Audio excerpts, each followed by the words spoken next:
Hola, bienvenidos todos a una semana más, a poder hacer otra clase.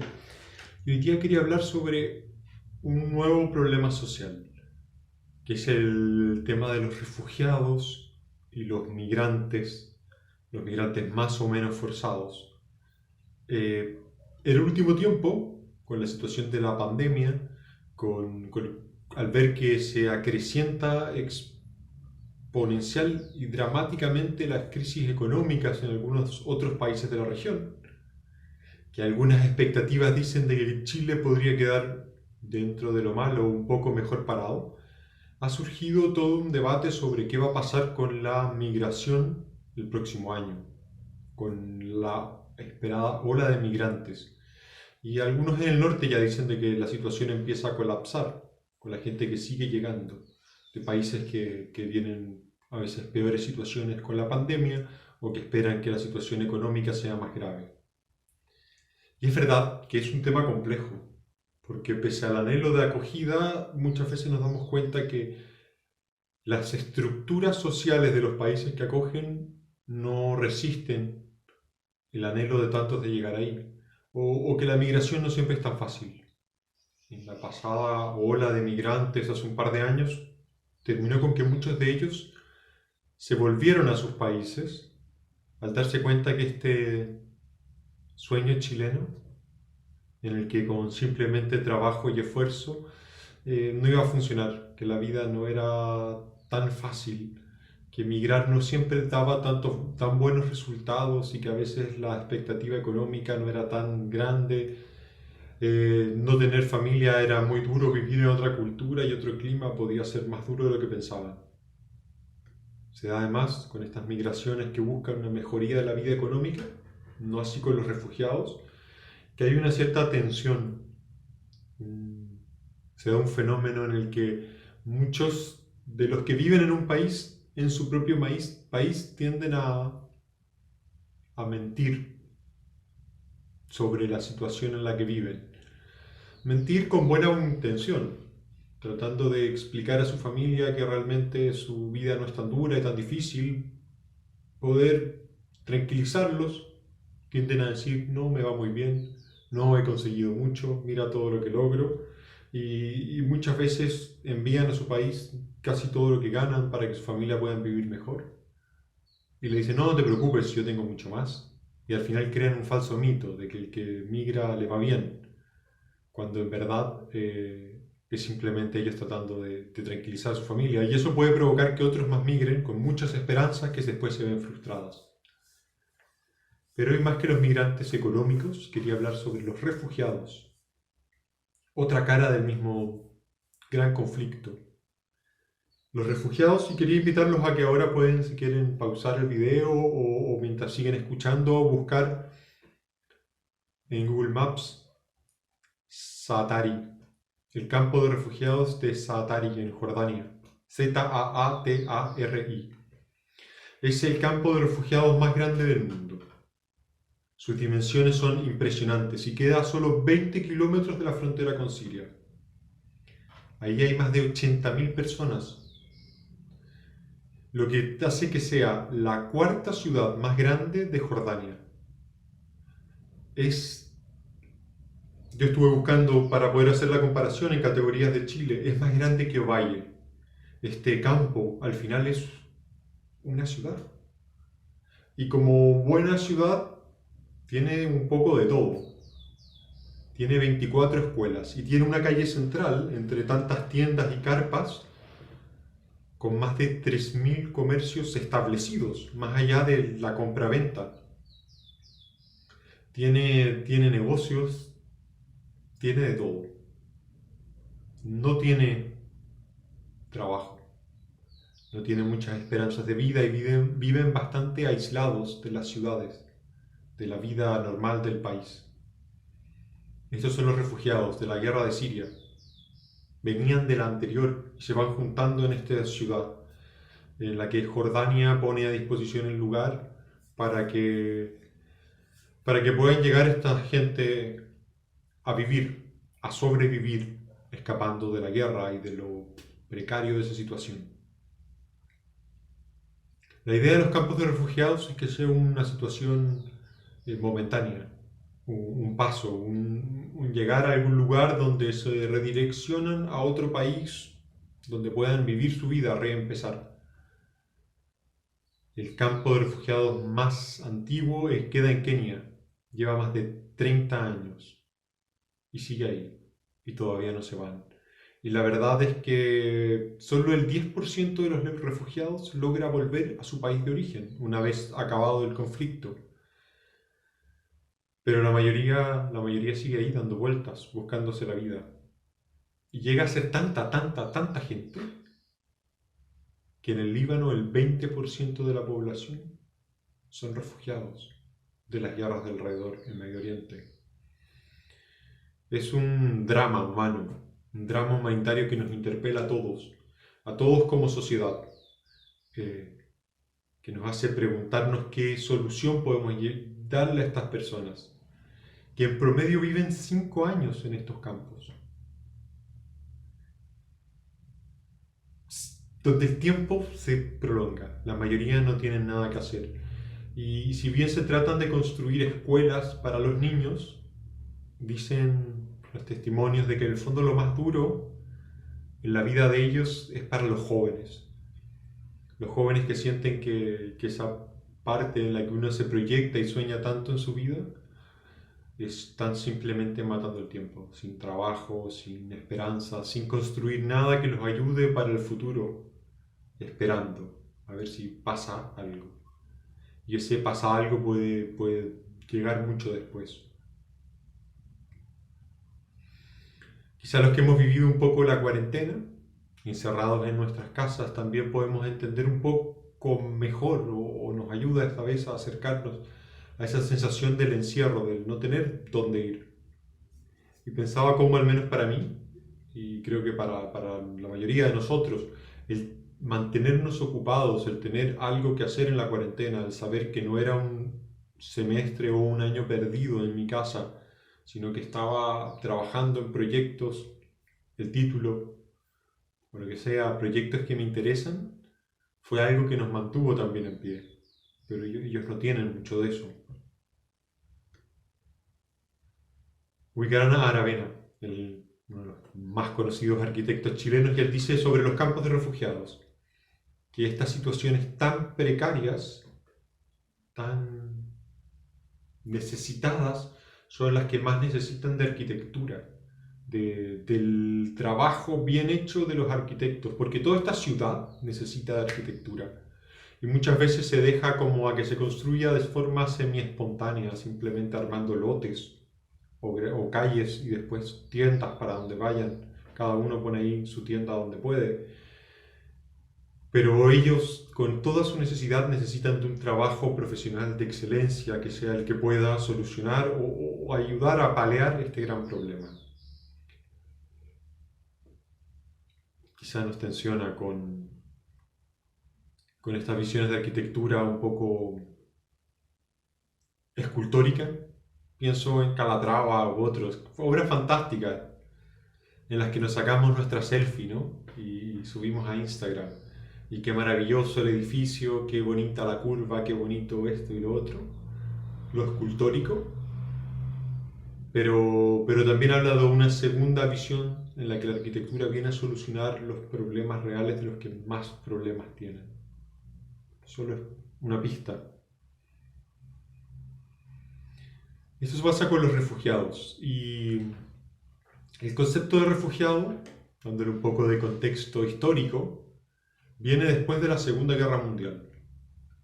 Refugiados son la categoría que se dedica a los europeos, y solo europeos, que tienen que emigrar de forma forzada después de la guerra, que tienen que ir a nuevos lugares, buscarse la vida. Principalmente alemanes, aunque hay desplazados en todos lados. Y también por esta reestructuración de las fronteras, desde Prusia, que ya no es Alemania, Moravia, que deja de serlo, inclusive algunos que estaban en Austria o en Alsacia y Lorena y tienen que volver a lo que ahora es Alemania, ya más pequeña, los que habían ido por también el expansionismo del imperio nazi y tienen que volver a su país o buscarse nuevas formas de vida. También algunos que, previendo lo que venía, arrancan del este hacia Alemania occidental. Y esta es la categoría de refugiado. Y Europa se hace cargo de estos refugiados y les da derechos especiales a instalarse en otros países, a, a preocuparse, y una responsabilidad de los estados, en ese momento muy pobres y precarios, de hacerse cargo de esta gente. Hoy la condición de refugiado la reconoce la ONU. La reconoce la ONU a través del ACNUR, que depende del Alto Comisionado de los Derechos Humanos de las Naciones Unidas. En este caso, en este momento, es Michelle Bachelet, que a nosotros nos toca así un poco más cercano ese cargo debido a que sea una chilena, expresidenta. Y son ellos los que reconocen al refugiado como refugiado. Y cada vez ha ido reconociéndose más que es todo el mundo el que se hace cargo de los refugiados. Como les decía, después de la Guerra Mundial era solo Europa para los europeos, según la Convención de Ginebra, pero poco a poco, en el 97, en el Pacto de Dublín, y después la ONU, se van haciendo cargo de que los refugiados tienen este estatus internacional especial, por necesidades humanitarias especiales. No es solo que yo busco una mejor vida, sino que es que mi vida no se hace sostenible donde yo estoy. Y le permite tener derechos de asilo, derechos sociales, dependiendo también del país que tengas, cuántos derechos sociales tienes, los que puede dar ese país, y los de movilidad, mientras se mantengan en los campos. Y eso va siendo también una tensión de que también se van armando estos guetos que no tienen ni cómo salir de ellos porque no tienen los recursos ni para ir a la ciudad con frecuencia, ni tienen cómo encontrar trabajo fuera muchas veces porque lo tienen prohibido. No tienen más que ser refugiados, donde se les asegura educación, comida, agua y poco más, vivienda muy precaria, pero se les dificulta el vivir realmente la vida, el desarrollarse como personas. Quedan ahí encerrados en este estatus de protegidos, pero como en stand-by, como simplemente a la espera. Solo pueden ser expulsados de los países cuando se soluciona el conflicto que los llevó al país al que piden asilo, o si cometen un delito grave. Pero en general el refugiado tiene derecho a ser asilado en el primer país que pide asilo, al primero que llega. Obviamente ellos buscan algunos países específicos, porque una vez que ya tuvieron que dejar todo y abandonar sus casas, sus familias, la vida muy común y corriente, porque a veces imaginábamos como un poco refugiados huyendo de alguna guerra rural del Congo, dejando unas rucas o casas de ramas, huyendo de alguna persona que circula en una Toyota vieja con una K-47. Pero muchos de los refugiados, tipo Siria, son refugiados que viven en departamentos, tenían casas normales, trabajos normales, muchos estudios normales, vidas muy parecidas a la nuestra, y de un momento a otro se encuentran en esta situación de que su país cayó. Y ahí buscan, obviamente, países que les promuevan estabilidad y un buen estatus de vida. La mayoría quiere ir a Alemania o a los países centroeuropeos con estados de bienestar que buscan acogerlos, que les dan una opción de vida buena a futuro, o al menos para sus hijos. Esa es la complicación de los refugiados. Y quería abordarlo desde la perspectiva ética, desde la perspectiva de la ética cristiana, que es lo que nos atañe a nosotros. Y les quería leer un fragmento, un proverbio. Hay un libro en la Biblia que es de los proverbios. Son dichos populares de sabiduría religiosa y de la vida. Este dice así: no te niegues a hacer el bien a quien es debido, cuando tuvieses para poder hacerlo. ¿No? Invita a todo aquel que vive, a todo la sabiduría del pueblo dice, nunca dejes de hacer el bien a quien puedes hacerle el bien. Y un poco de esta sabiduría es que toma Jesús, y en una de estas frases de sabiduría que se escriben en la Biblia dice, a todo aquel que te pida, dale, y a quien se lleve lo que es tuyo, no le pidas que te lo devuelva. Traten a los demás como ustedes quieren ser tratados. Porque si ustedes aman solo a quienes los aman, ¿qué mérito tienen? Hasta los pecadores aman a quienes los aman. Y si ustedes tratan bien solo a quienes los tratan bien a ustedes, ¿qué mérito tienen? Hasta los pecadores hacen lo mismo. Si prestan algo a aquellos de quien ustedes esperan recibir algo, ¿qué mérito tienen? Hasta los pecadores se prestan unos a otros para recibir otro tanto. Ustedes deben amar a sus enemigos, hacer el bien y dar prestado sin esperar nada a cambio. Grande será entonces el premio que recibirán y serán llamados hijos del Altísimo. Lo central de este mensaje es: haz el bien sin esperar nada a cambio. Haz el bien al que no puede pagártelo. En este prestar sin esperar a cambio no es prestar sin esperar de que te lo devuelvan, pero quiero decir prestar sin interés, o en categorías económicas actuales, con el interés que es simplemente recuperar lo que entregaste. Pero no estar siempre tratando de salir ganando en el negocio. Hoy en día nuestra cultura tiende a entender las relaciones interpersonales como negocios, como ¿qué gano yo ayudándote a ti? Yo te ayudo y tú me ayudas y algo ganamos y está bien. Especialmente cuando entendemos que los dos ganamos, no es que tú pierdes para que yo gane. Este clásico win-win. Pero acá la invitación es ir más allá.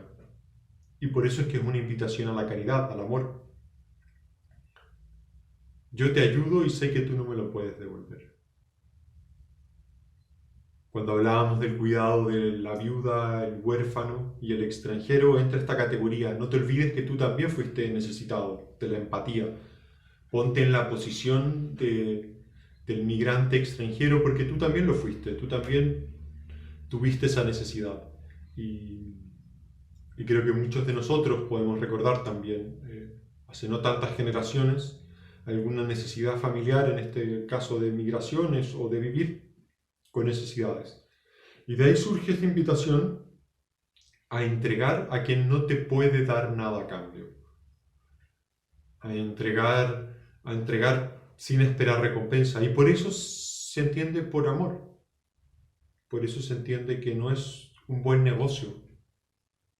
Quizás el peor de los negocios, pero es la caridad. Es la invitación y el mayor valor que puede enseñar la ética, que es no esperar por el bien que se hace. No nos preocupamos de la justicia social para evitar crisis sociales. Nos preocupamos de la justicia social porque nos importa la otra persona. No nos preocupamos de los refugiados porque simplemente nos van a traer un mayor beneficio, o como dicen algunos, aceptemos migrantes pobres en el país mientras puedan hacer los trabajos y nos bajen los costos de producción, porque les vamos a poder pagar menos. No, es sin calculadora, es sin esos cálculos. Los recibimos porque ellos lo necesitan, porque ellos no tienen otra opción y por eso son refugiados, porque realmente su vida corría peligro, entonces se quedaban donde estaban. Esa es la invitación a la caridad, a ayudar a quien no puede devolvernos la mano. Si quieren ver más de este tema, hay una sesión de fotos muy interesante de Sebastián Salgado, el fotógrafo brasilero, que hace en este campo de Satari. Pueden googlearla y ahí van a encontrarlo. O pueden buscar, hay muchos también documentales sobre este campo que es muy famoso, muy grande. Y pareciera que este tema va a ser noticia en los próximos meses, ya que ha habido bastante convulsión al respecto en Europa. Aunque toda la parte política espero poder verlo la próxima semana y hablarlo juntos. Que estén muy bien. Nos vemos pronto y cualquier cosa pueden dejarla ahí en los comentarios. Nos vemos.